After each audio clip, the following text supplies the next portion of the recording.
It's colonizers' play clothes. And then all of a sudden, all these black kids got them. And they run around making records and shit. And the irony is great. We was the evolution of the street gangs of New York. We the pioneers of this polo shit. Ain't nobody do this shit before us, not the way we did it. We the reason it's all over the world.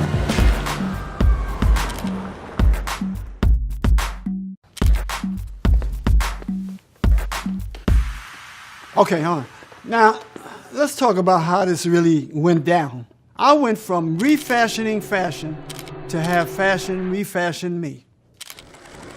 To this day, it's polo drawers, polo socks. Man, come on, man.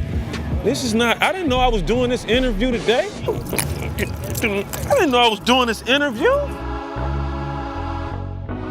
I was somebody always inspired by fashion. I always wanted to be fly.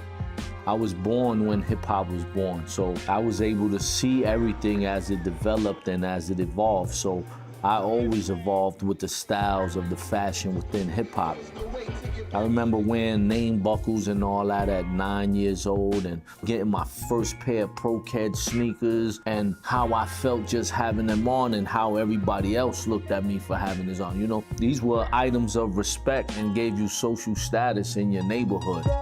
Important years of crack era in New York City, you know, when people were making serious money on the street and drug dealers ruled certain neighborhoods and areas here, and they had to floss. They had to look really fly. And what better way than aspirational sportswear from a brand that's getting insane amounts of attention. My first experiences was with crime. I became a professional gambler, and to be a professional gambler, you have to be a professional con man. I knew that I had to dress nice and keep a pocket full of money, but I didn't want to be part of that life anymore, so I decided that I wanted to open up a store because I like luxury clothes, I like expensive stuff, silks, alligators, and crocodiles, and furs, and cater to the people who I knew in the community, the hustle element, the criminal element, and sell those type of things. To actually come back with some high-end stuff from Fifth Avenue and wear it in the projects, it made you somebody, man. Not only was you fly, you had to be somebody to wear these things because they'll get taken from you if you didn't have a certain status or a certain form of respect.